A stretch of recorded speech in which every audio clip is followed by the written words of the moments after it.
tuned in to the cold, hard truth. Cayman's #1 hard-hitting live podcast show, where we feature some straightforward conversations on political, social, and celebrity news and all things happening in the Cayman Islands and around the world. This show was created to give the people a voice and a means of being involved and informed without any filters. Sometimes it gets crazy, but we always keep it real. We bring you the tea, piping hot, so grab your favorite beverage and join the conversation via WhatsApp at 324-1612. Email tips at CaymanMarlRoad.com. Now, here's your host, Sandy Hill, broadcasting live from the beautiful Cayman Islands.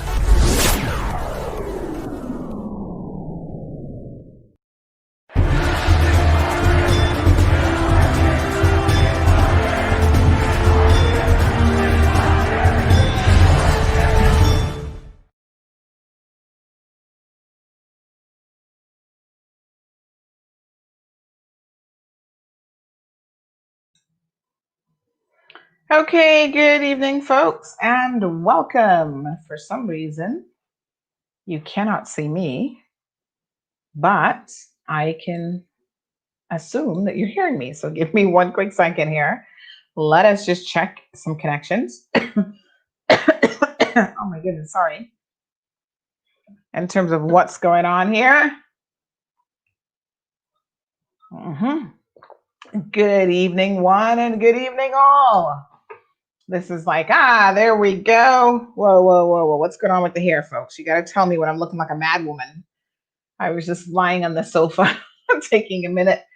So thank you guys so much for tuning in this evening. We've only got an hour in the evenings, and boy, does that seem to go incredibly quickly. Gadiel, thank you. Mr. Louis, thank you. Cecile.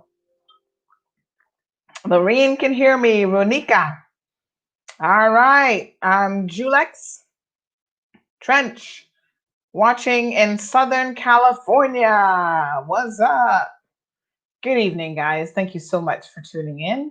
We've got 66 persons in total tune into the show. It's gone up to 68 persons.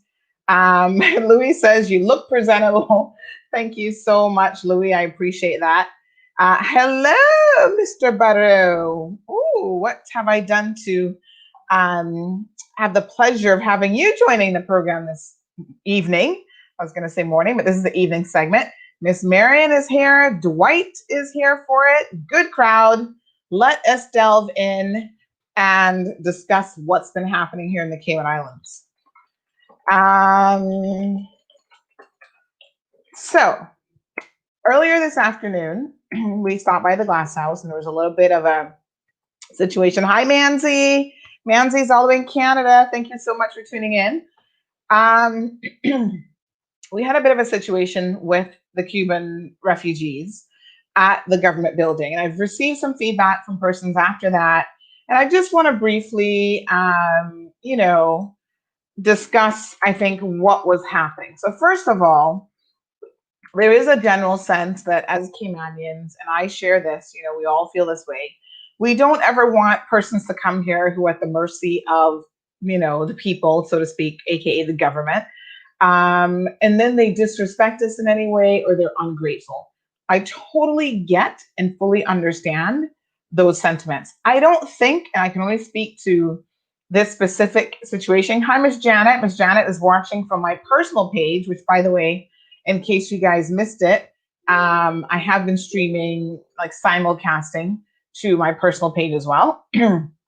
So you can certainly tune in there. And I do kind of go back and forth to view some of the comments, because those comments don't show up like publicly for me to see, because I have a private page, which is my personal page. So anyway, yes. So thank you guys so much for tuning in on one or the other platforms. I can't see who's watching on the other page at the moment, but nonetheless, Janet is definitely there because Janet has commented. So thank you, Miss Janet, for tuning in there as well. So you can view either location.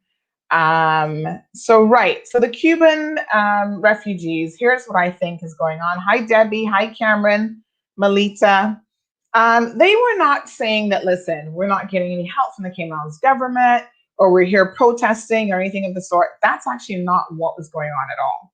What the Cuban nationals were actually saying is that they have, for some reason, very unexpectedly this month, not received any vouchers on their cards, right? I guess they top up these cards in order for them to be able to get food and go grocery shopping with these cards. And so, what that means then for them is that they were just trying to get someone to answer questions for them. And there had not been, I guess, whoever they were attempting to contact, there had not been anyone responding. So they figured as a group, some of them would go down to the glass house to see if they could get some answers. And that's all that was. So no one said that they were protesting. I certainly was not trying to give that impression that they were protesting. This wasn't about that. This was about, for me, why have these people been standing up here from 4 o'clock in the morning? At that point, I was doing the interview. I think it was almost 2 o'clock or 1 o'clock or something in the afternoon, but it was like 4 hours later. And no one had come out to see why they were there, what they wanted. They said that one lady came over from immigration and she was going on vacation. And that was like the only information that they had. So listen, if you take people into your country and you give them different types of residency, status, whatever, you are accepting responsibility for those people legally and morally, as far as I'm concerned. So I don't agree that you allow people to come in as refugees, you give them that little refugee booklet, and then you just leave them to the wolves and say, you survive, you do whatever you want. I don't think that that's the right approach really to treat anyone. Even persons who are here on a work permit, I'm well aware that during COVID, there are a number of persons here on a work permit who need to leave this island. And for one reason or another, they have not been able to get off of the island as yet. Now, some have purposely not been leaving. That to me is a problem because you should not be here on island if you have an option to leave. If there have been repatriation flights, then you need to basically go. If it's a situation where you've not been able, like the poor Nicaraguans, thanks to their own, horrible government, to be quite honest, who clearly gives very little concern about them, they were stuck here, right? So they had no choice. And I know that there are a lot of people in the community who came together, who made sure that those persons had enough food, assisting with their ability to pay rent or have electricity, very, very essential things. So I think that those things are very, very important. And, we are human beings and you would not want anyone to treat you any less than that. And so we have to remember, I think at all times, how we would want to be treated, even when you're in another man's country. And listen, I have lived in another man's country and I would not have wanted anyone disrespecting me. I wasn't there, thankfully, in need of any social services or anything like that. But to be honest, there were times when I was just a poor, broke student and I didn't necessarily know where my next meal was coming from. Of course, we as university students, we always kind of band together. We would maybe buy a pizza or a friend would say, you know what, I got you. Don't worry about it. I'm going to buy a big thing of Chinese food. And everybody got to eat out of that. But, it's sad to be in need and to not be in the comfort of your own home and to be in someone else's home and then have them accuse you of like being a troublemaker or trying to cause trouble or anything like that. And like I said, I can't really speak to anything else about these people because I do not know them. But I do know for today, what transpired there today, that was not them protesting. That was them just trying to wait for someone to give them some information in terms of what has been transpiring. I'm in total agreement that there are Caymanians who are in need in this country. And I'm also of the opinion that NAU does not do the best job in the world. They lose people's documentation and paperwork all the time. That's kind of bad when you're like the needs assessment unit. Sorry. I mean, if there's one agency or one department that should really be on top of things, not losing paperwork and that sort of thing, you would think that that would be NAU. Because people are submitting documentation to you who are in dire need. And people go around who have no jobs, no transportation, all these things to collate and collect all of this documentation that you require. And trust me, they require a lot. And then to have them turn around and go, oops, we've lost it. Oops, it went into some black hole. We don't know where it is. We don't know what's going on with your application. We don't know, which person has been assigned your file. It's like, get it together. Somebody needs to be fired over NAU. Speaking of NAU, they did announce today that they were going to be increasing their hours. Again, based on demand, I am sure. So that came out, says NAU is going to be updating its hours effective Monday, this coming Monday, the 10th. And let me just see here. Right. So while both the unit's Grand Cayman and Cayman back offices will continue to close all day on Fridays, because remember, they're still kind of doing like COVID hours, right? Opening hours will be extended an additional 3 hours Monday to Thursday. So now it's from 8:30 a.m. to 4 p.m. Mondays through Thursdays. So that's a bit of good news because, again, I know, a lot of people have been going there during the COVID situation in need, and they were literally outside waiting for the entire day in the hot sun. And we've seen that some of those people have become very irritated, very irate, and at times it has led to a couple of violent incidents there at the NAU office. That's the truth. So we've got Barbara joining us from Paris. She said, I've been staying up until 2 a.m. in Paris just to watch you now. Wow, Barbara, thank you for the love, my dear. We appreciate it. And as you guys will recall, Barbara was actually one of the persons who was out there protesting with us last week. So Barbara, let me pull up the little protest picture. She is there with the white shorts.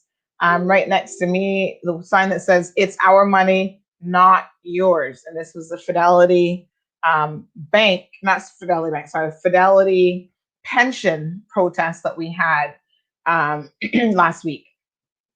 And again, Fidelity, I'm hoping that they've stepped up a little bit to the plate and that people are starting to receive their money. Sorry, I've got a bit of a tickle in my throat tonight. I should probably be drinking nice tea instead of cold water, but there you have it. Okay, so you guys will know that we have been having an ongoing mosquito problem. I mean, it is the worst that I've ever seen it.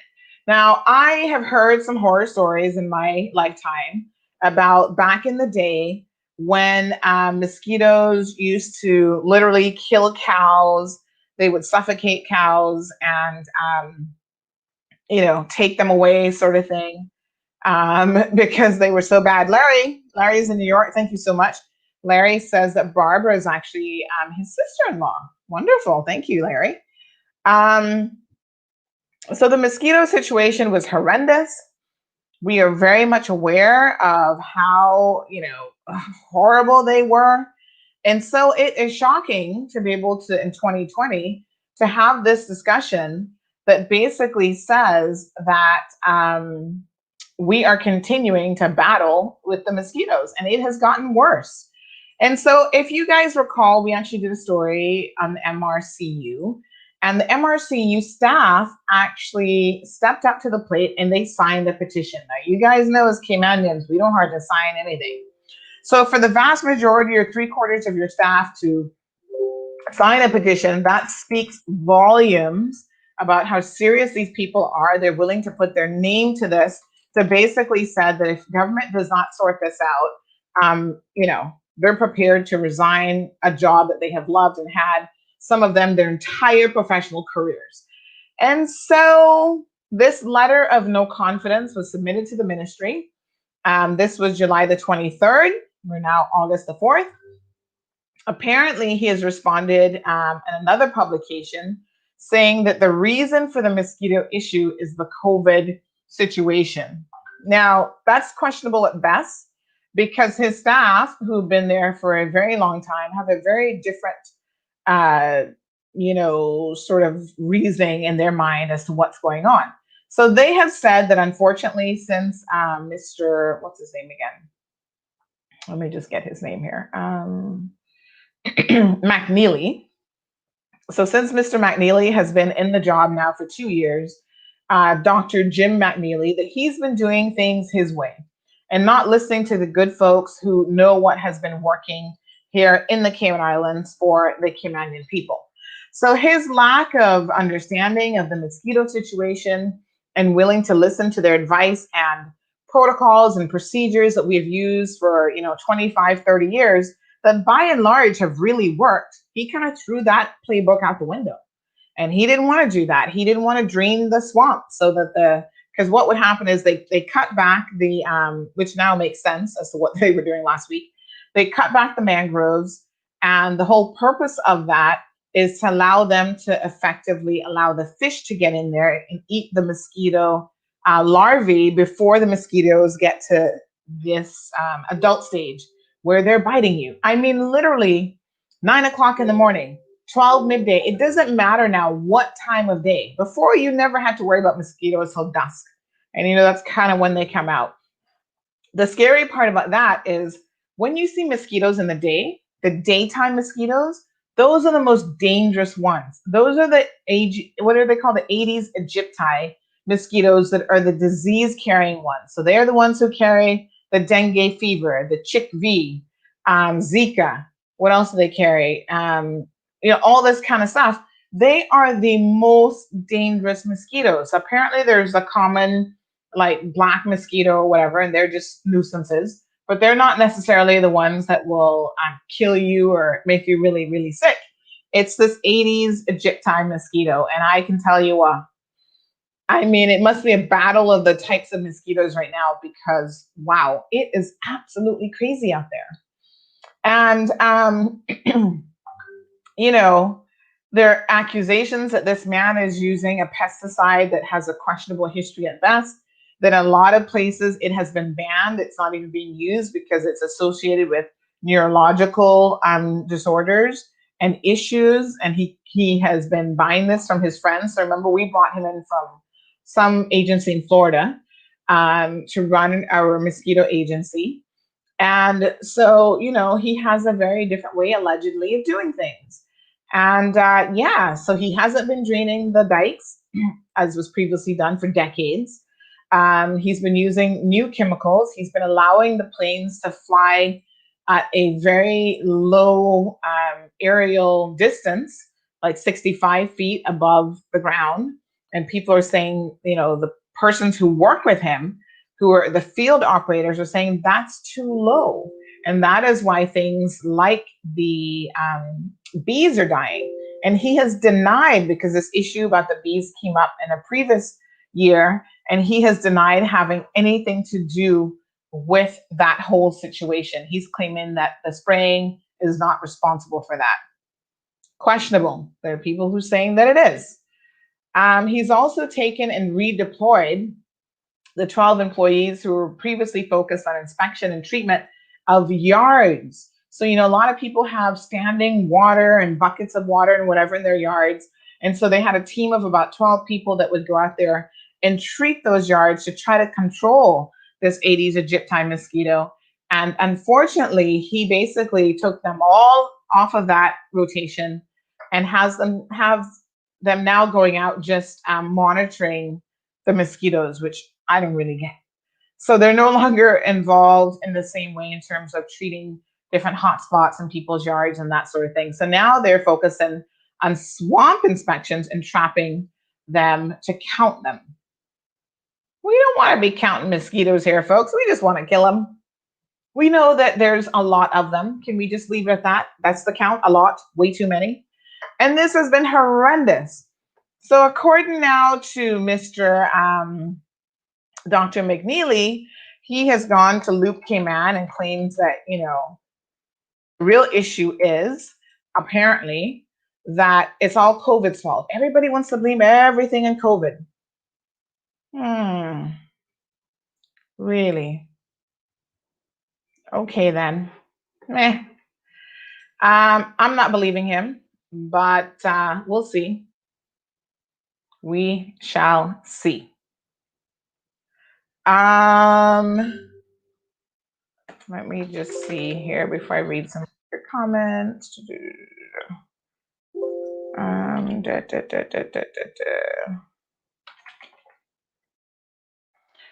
All right. Very good. So in terms of Dr. McNeely, he's not had an easy ride here in the Cayman Islands. And sometimes I get that as Caymanians, they bring persons from overseas and we're like, why are they even bringing them here? We have ample staff to address this and to get this done. You know, I'm just like, yeah. So, sorry, got someone who just sent me a bit of interesting information. So, yes, at any rate, Dr. McNeely left his post after replacing Dr. Bill Petrie, who has been here for at least 30 years, in July of 2017. Our Dr. Petrie, Bill Petrie, he went to take over as head of Miami-Dade Mosquito Control Division in Florida. So he's not that far away. He's just right there in Florida. And Dr. Jim McNeely, he was coming in, interestingly enough, from Mosquito Control Division of Volusia County in Florida, where he was there for more than 6 years. And his tenure has been fraught with numerous issues, to say the least. Very, very controversially, almost right away. So in December of 2019, McNeely hired the head of the failed Oxitec GMO mosquito program. Their lead scientist, Dr. Renaud Lacroix. Don't quote me on how that's pronounced because I've never taken French. I did Spanish. I did not study French, but that sounds about right. As a contracted senior research officer. So you guys know how this goes. People create positions for their friends, and we see this sort of thing happening all the time. The Cayman Islands government will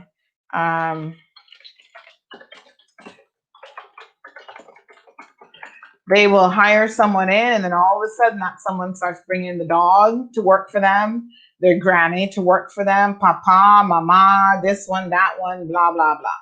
Right? So everybody gets a job off of the back of the Cayman Islands. And what that means is positions that would ordinarily be filled by Caymanians are no longer there or available. So this is a type of job that, trust me, he could have found a Caymanian to fill. Now, when it became controversial, because I think it might have been Kenneth Bryan, who in the Legislative Assembly had, made some comments about it and asked some questions. Dr. McNeely claims that, it's just a temporary contract. And, he had the blessings of the ministry. The chief officer was aware of what he was doing. It wasn't advertised in any way. And so, of course, the proper correct procedure per the law is that it should be advertised. So he's like, oh, no, it's only because it's temporary. That's why it wasn't advertised. Suspect at best. But the better question is, why do you hire someone who was here working with a program that turned out to be a complete failure and cost the Cayman Islands government millions of dollars? And as you guys will remember, the minister, Dwayne Seymour, pulled the plug on that program in November of 2018. And he announced that it was a complete failure. So that being the case, why would you turn around and hire this guy to give him a nice cushy contract? Sounds to me like someone was out as drinking buddies, probably having one too many drinks at the local bar, and a little deal was made. Oh yeah, I'll give you a job kind of thing. Meanwhile, there are other Caymanians who were working with the Oxitec program, who were actively looking for jobs, who had degrees, in related fields, young Caymanians who could have assisted in that position, and they were not even given a consideration. Now that right there is some straight up bullshit. Okay, let's have a few of your comments. Hi, Norma. Good evening. Jason. Good night to Miss Perla. Dwight says the mosquitoes are like Fidelity. Krypton says, why the Human Rights Commission isn't helping the Cuban refugees? Where are they? Well, I don't think the commission does anything in a practical sense. They are just there to try to, implement like legally what should be in place. I don't think that they lift a finger otherwise in terms of they're not going to go out there and like do anything. And I do believe this is a very easy issue to probably fix as well. Someone said I went to NAU from April, even, and no response. Well, maybe they're friends with Fidelity Pension. Yeah. Robert says increasing the hours is great, but without the manpower staffing, that isn't going to be much help. And I agree. So I'm hoping when they increase the hours, that they mean that they will have sufficient staff, a complement of staff, to be able to process applications and to help people as quickly as possible. Cameron says COVID has new bloodsuckers running mad. Well, maybe it's the full moon that John was talking about that has also impacted the procreation rate of the mosquitoes. Maybe that's why there's so many of them. I'm being facetious, folks. In other words, I'm not being serious at all. So Jason says they should put some chemicals in the swamp water and stop spraying this nonsense in the air is polluting. Listen, I'm no mosquito control expert, so I do try to leave that to the people who kind of know what they're doing. But what, again, we have been told here at Cayman Road is there is a process of basically cutting down the what are they called again? Cutting down the mangroves, because that's where they go and they breed and they have all these, breeding grounds and stuff like that. And allowing the fish to go in there, and the fish feast on it because that's a free meal for them. So there is, there are chemicals and things that work. They're ground. It's not just any one thing. So the air, which by the way, every day now they're spraying like crazy. So you will see the planes flying right over your house, and they actually issued a few different advisories. So yesterday, one came out late. Today, they sent it a little bit earlier about where they're going to be spraying, what areas they're going to be spraying. So if you haven't seen that, I like to personally have that information because I don't want to be outside when they're spraying. So I make sure that I get inside well before. So they're starting right at dusk at 6 p.m. And they're doing aerial spraying in north side, southern end of West Bay Peninsula. That starts at 6 p.m. North side is around 7 p.m. And then they're doing the fogging trucks, which are driving through the neighborhoods. They've got a fogger for Savannah Meadows and Lower Valley. Corella Drive area, 7:15. They have one fogger starting at Frank Sound, Old Man Bay up to Hutland. They have another fogger that's doing northward, the prison, and then Beach Bay. So they're going down road by road. Another fogger is doing Hutland up to Cayman Kai. Another one is doing Rackley Dykes, North Sound Estates, Sunrise Landing. And then another one is going to be doing a lot of Georgetown, Baden Road, Rock Hole, Eastern Avenue, Washington Road, North Sound Way Road, Webb Road, Seymour Drive, and Dump Road. So all of that area of Georgetown today. So all I can tell you is this is a very serious situation. These mosquitoes can make people very, very sick. And the last thing we need right now is some kind of Zika outbreak, dengue, chick bee, whatever. People are going through enough, to be quite frank. So I did see that Dr. McNeely's job is being advertised. So maybe that's the writing on the wall for him. I do not know. Some people say that they see him hanging out at the bars quite a bit. And again, people come here and do enjoy quite an interesting life. It's almost like they pre-retire when they come to the Cayman Islands. Yes, Robert says it sounds like a mad scientist experiment gone wrong. Well, there's something going on. And I mean, these mosquitoes are vicious. Like you open the door 1 second and they are inside of your house. And I'm always killing them in the mornings, like in the shower now. We do our best to try not to go outside after dark, but of course we do have a little dog, and sometimes she's got to do her business before we, go in, turn in for the night. And so poor Coco, she doesn't even want to stay outside. Like literally, she runs out quick time in tutus, sorry, she is back inside. So yes, I think we need to get it together in terms of the mosquitoes. Stop blaming everything on COVID. And yes, Rosanna said they swarmed me the other morning, and it was terrible. It really has been like unbelievable. All right, let's see what else we got going on. Yeah, Jason said we'll soon drop down like the cows back in the day. Cameron says there's new methods being used. Cameron says if only green iguanas would eat the mosquitoes. Well, I'll tell you what about the green iguanas. I haven't seen too many of them lately. However, in the past couple weeks, I've seen more than I have pre-COVID. So this ain't good. Because, of course, the culling program, I'm sure, has been put on pause. And those iguanas, they're like the mosquitoes. They breed like rats. I mean, all they seem to do is breed. So that's another serious consideration that we probably need to start looking at. Let's not have a resurgence of them, because God knows what will be next. Debbie says, I just got my leg bitten off by mosquitoes. What the hell? Can't even enjoy my patio. Well, definitely not if the patio is not screened in, that's for sure. So Perla says to get your repellent. They're going out of stock fast. As you see it, get it.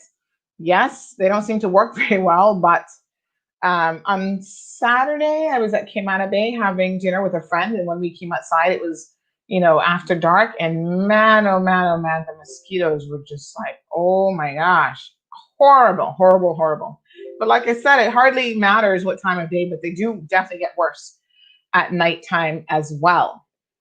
So let's move on. So there are several political candidates that have already come out of the barn. So big shout out to Mr. Michael Miles. He has declared his candidacy for Georgetown. They've not yet specified exactly where in Georgetown, but you guys know here at Cayman Road, we know everything that's going on, almost everything. So we know exactly where he's going to be in Georgetown, but we'll give him an opportunity to perhaps divulge that information. Let's just say that Prospect is going to be interesting. We also have Mr. Alric Lindsay, who has made an official declaration as well. I understand that they've started doing some press junket sort of, rounds.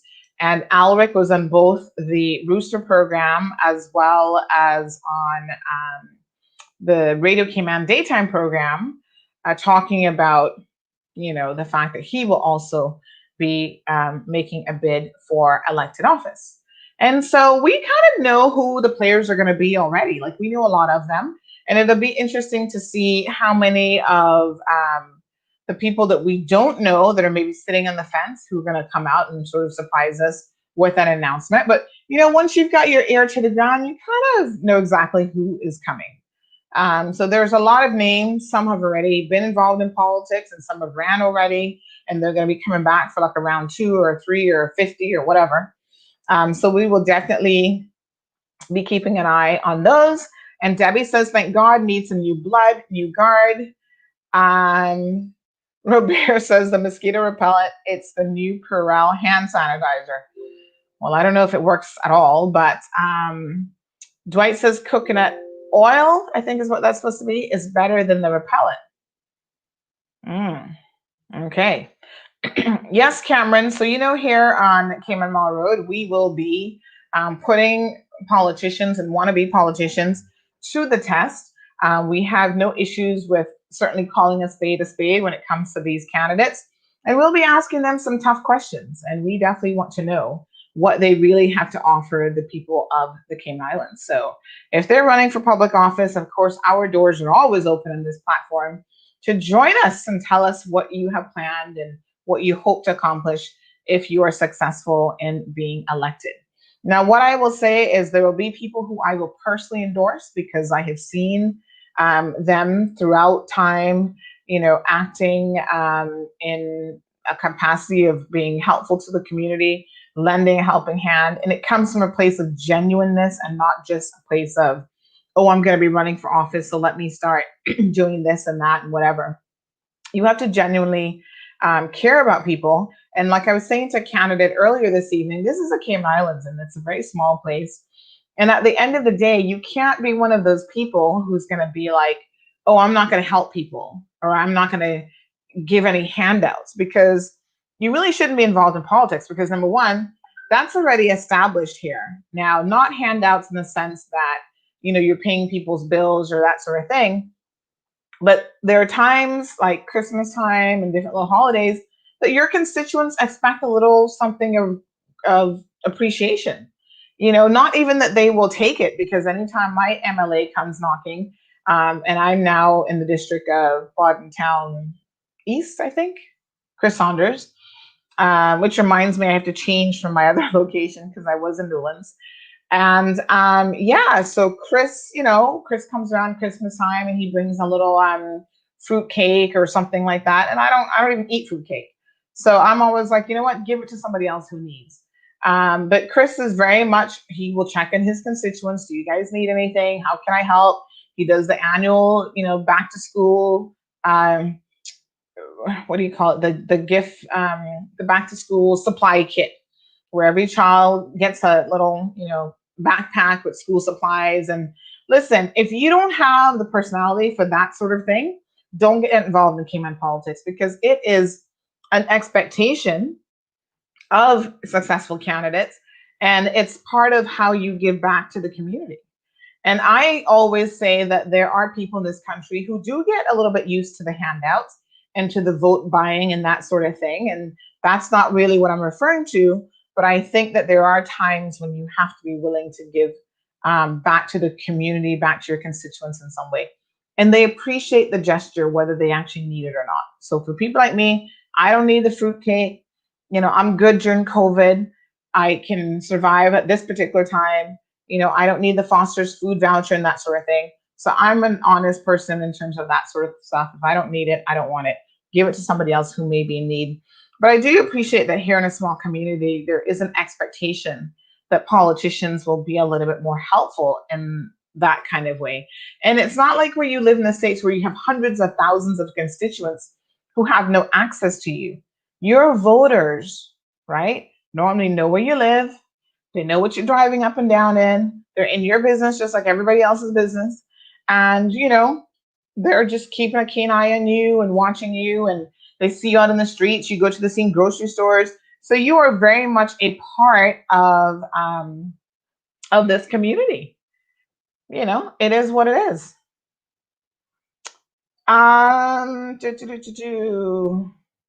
Dwight says the only one from Georgetown that you can see is Kenneth. And I think Kenneth has done a masterful job of being in the public eye, which reminds me of the show that Dr. Frank used to have by that name, Public Eye. Yes, so he has definitely been in the public eye. And yeah, everybody feels like Kenneth is out there working on behalf of the people. It's a visibility game too, folks. I mean, listen, I get marketing and I get campaigns and campaign management. And so there are a lot of people who are running who probably don't always get that. And if they don't, then, they might have a little bit of an issue getting elected to begin with. And there's some people, I understand they've ran like 2-3 times. So this is going to be like a third or fourth time, and they will continue to run. We'll see how that goes for them. But yes, Cameron, we will be staying on top of them. Wanda says Chris is Bontown West. Thank you, Wanda. You see, I don't even know what district I'm in, right? Which electoral district I'm in, I should say. Yes.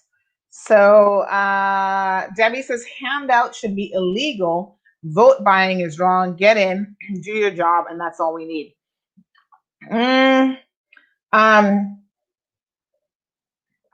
Vote buying is definitely wrong.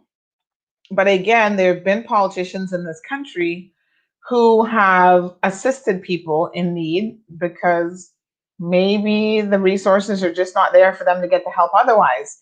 So I think that, you know what, if you go to a politician and someone is in need and you genuinely can help them, the ways in which you want to help them, to be quite frank and honest, is for them to be self-sufficient. So you want people who can not have to rely on you every single month for a handout. So the best way to help people is by making sure that they have the tools necessary to get a job and to remain employed.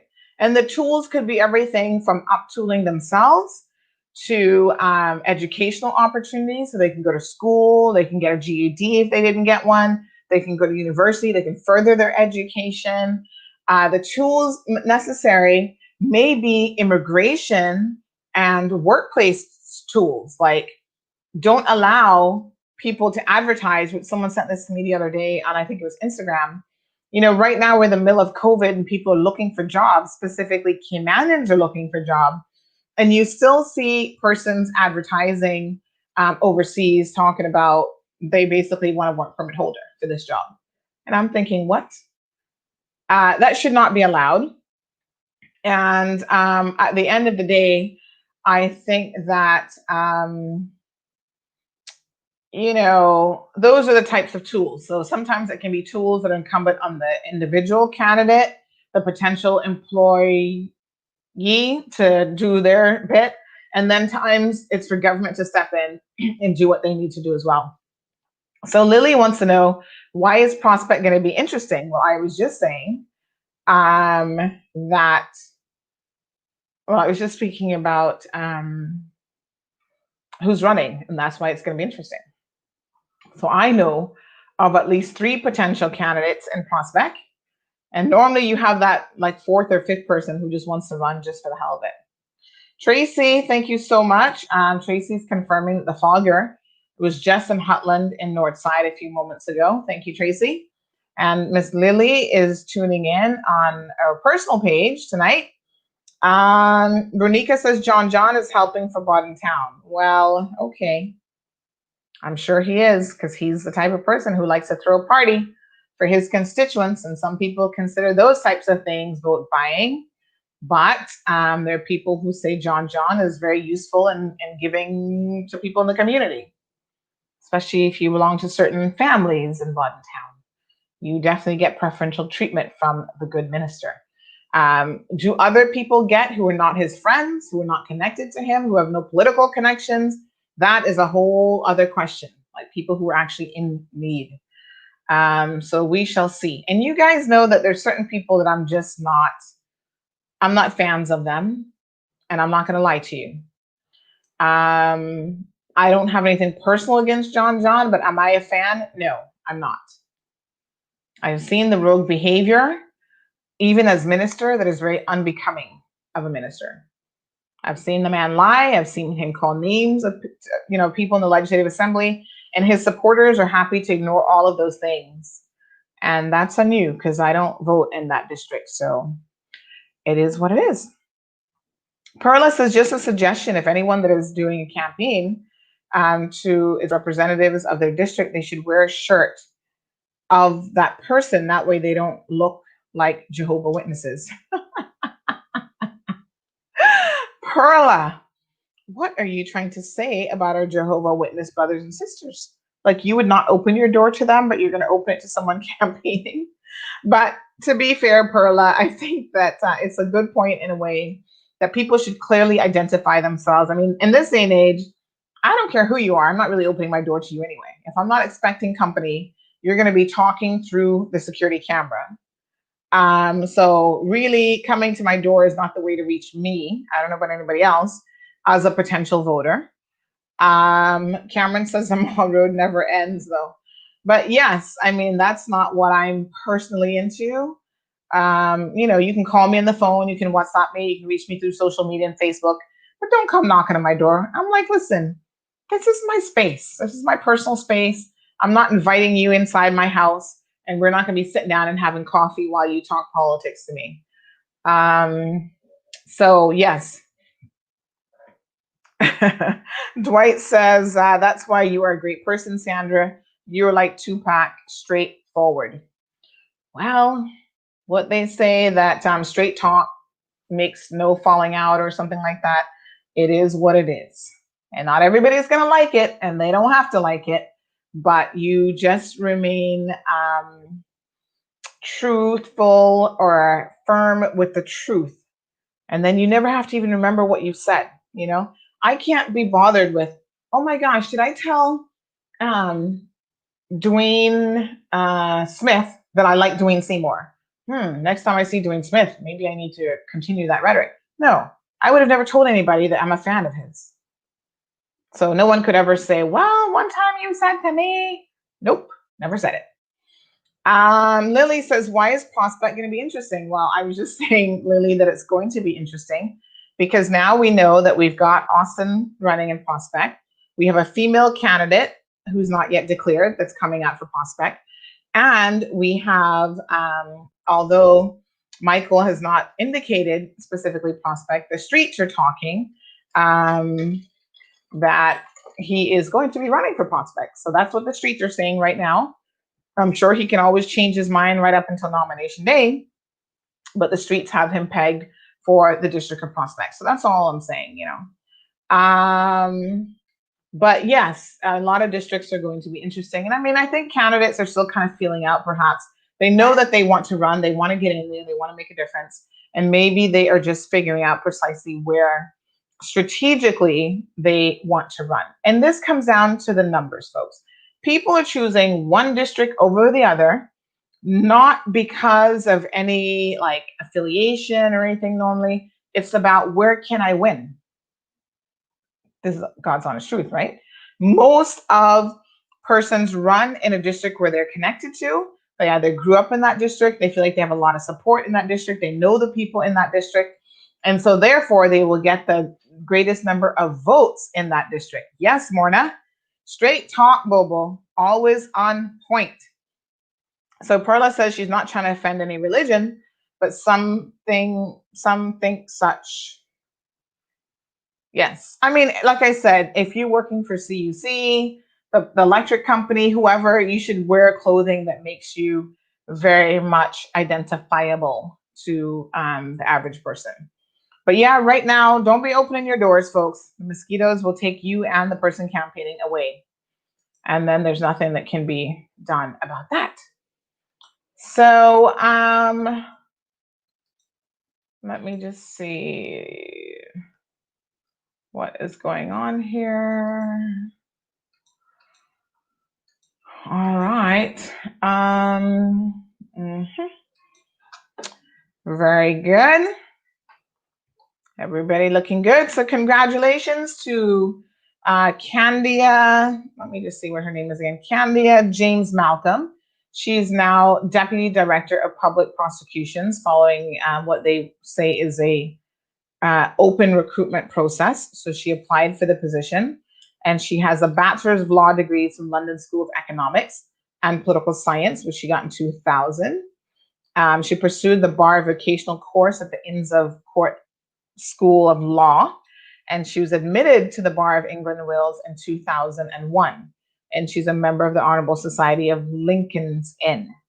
She is from Trinidad and Tobago, so she returned there in 2002, where she was admitted to the bar and joined their office of public prosecutions. And in 2008, she became a legal advisor to an intelligence agency in the Ministry of National Security of Trinidad and Tobago. So she's had a very interesting career. And I must say that if you know anything about that department, it's good to see a woman in a position of deputy. Yes. And a Caribbean woman at that. So kudos to her. Well, job well done. And I've actually seen her in action recently with the case of the man who was trying to swindle the former police officer, who was trying to swindle the little old lady out of her house. And it had not been for astute people around that little old lady, she would have lost everything that she'd worked her entire life for. So she came to the Cayman Islands in 2009, and she became crown counsel in the AG's chambers, and she worked on some stuff there. And then in 2007, she was promoted to, 2017, she was promoted to senior crown counsel. And then in July of 2018, she became assistant director of public prosecutions. And she's been acting in this capacity since January of 2019. So 18 years as a prosecutor and civil servant. I hope that she has a chat with some of her staff members, including the one there, the Canadian lady from Saskatchewan. Can't even remember her name now, Oku or something, who's trying my case because she is downright rude and feisty.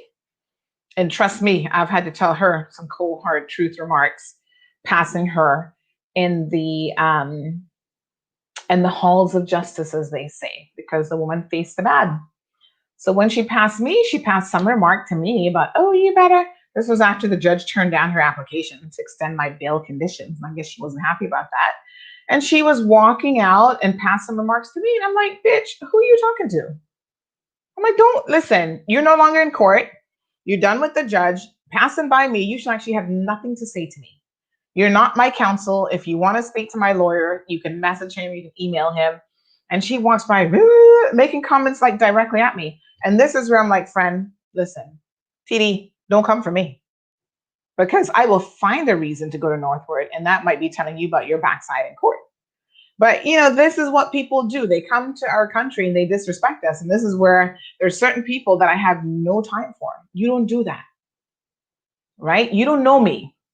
You're coming with trumped up charges from your little friend Matthew, who you bought into. And if you talk to anybody and came out about Matthew, the real score would be divulged.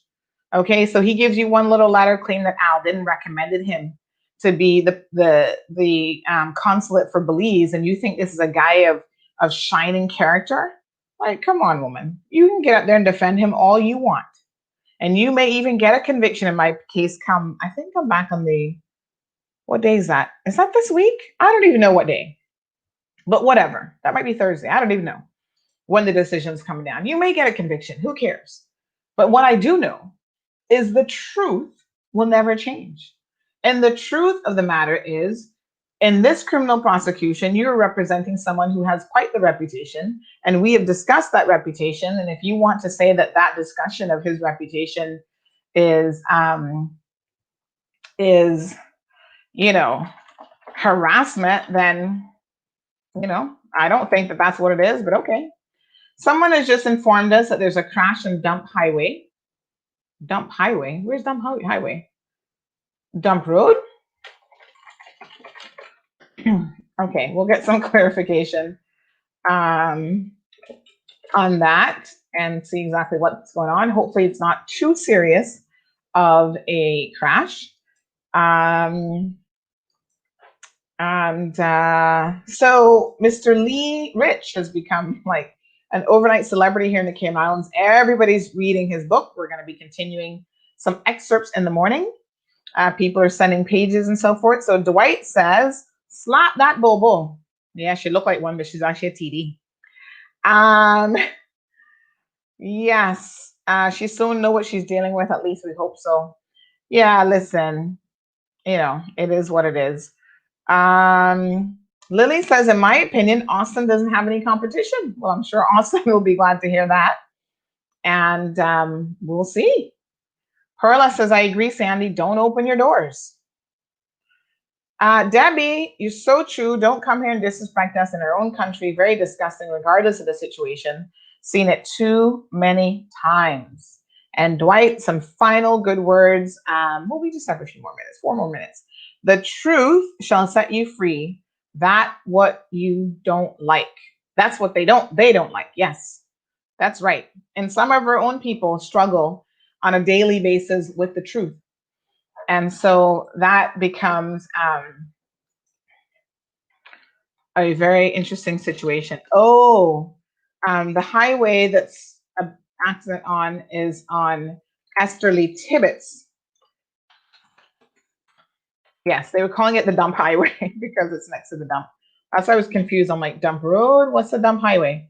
2 fire trucks and 2 ambulances. So if you're in the vicinity of the Esterly Tibbetts Highway, which is the one that cuts past Mount Trashmore through to Cayman Bay, it sounds like it's probably a good idea to avoid that area at the moment. So this is breaking news coming in hot off the press, folks. Someone who was just there is saying that this accident has just happened.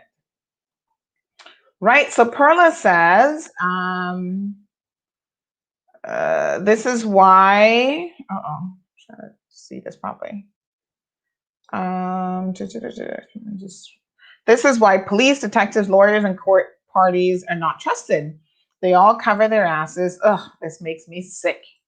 Well, some people in this country seem to have the luck of the Irish, and that they can do so many things and they are never held to account. And that is unfortunate because I think for certain people, that only makes them more of a narcissist, and it only makes them more emboldened to keep going from like one thing to the next. And you know, in many respects, that is one of the things that CMR has done. We have said, listen, no more of this special treatment just because you have a special relationship with the premier or that premier or this politicians or whatever. You need to be held accountable for the things that you're doing. So whether that is going around, trying to sexually harass young girls or scamming money from people, whatever the situation is, you will be exposed in this country. And you should not rest peacefully at night knowing that you're doing those sorts of things any longer. Because we're watching. And in fact, right now we've got our eyes on a member of the court staff who is harassing a woman that he's been dating. And we have seen the messages. And, some of these little old men, they're like perverts and they want to go on like they're so innocent and Bible thumping. Those are the same ones who want to talk about voting down domestic partnerships and voting down gay marriages. And when you see the foolishness that they're into sexually, trust me, it's a serious matter. But you know what? They're adults and they get to do whatever they want. But then they're trying to pretend and live this lie that just does not make any sense. So stop living a lie because we know your business. We've seen your messages, your very vulgar messages and what you want to do to not one, but multiple women. So tread carefully. Tread very carefully.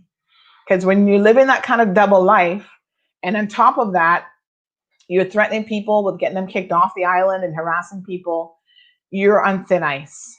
Quicksand, actually. Lisette, good evening to you, my dear. Speaking of what happened in Ireland, couple quick things. In the Bahamas, they've decided to shut down for at least a minimum of 2 weeks. They have no ICU beds, so their COVID situation has gone from bad to worse. So they have decided as of 10 p.m. tonight to go back into complete shutdown mode. They opened their borders too soon. July the 1st was too soon. And every country who's opened July 1st has lived to regret it. And now they're going back.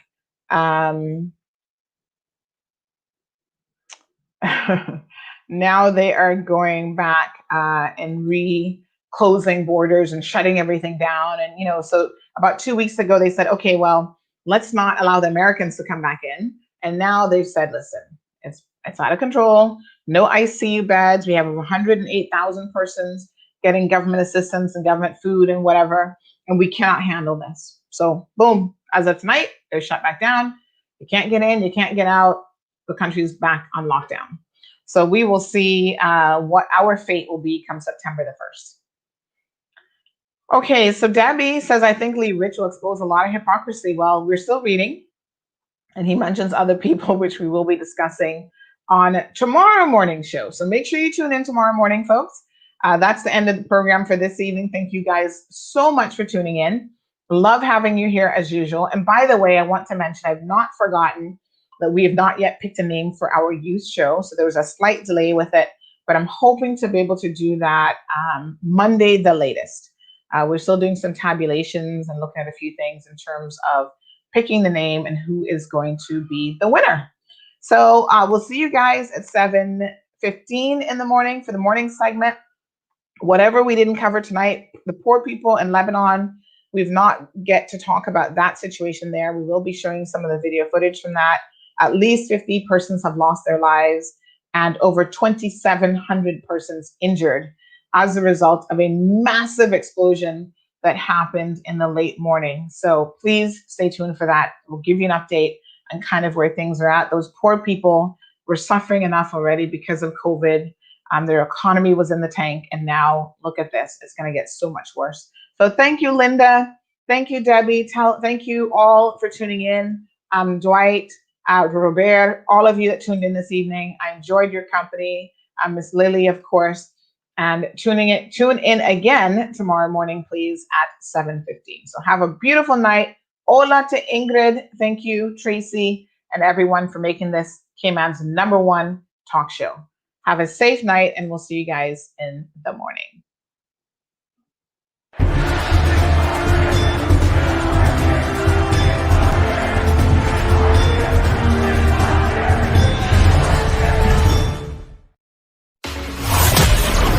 Thank you for tuning in to another edition of The Cold Hard Truth. Make sure to check Facebook for showtimes and more information and the latest news at CaymanMarlRoad.com. Subscribe to our IG and Facebook pages to get the latest happenings.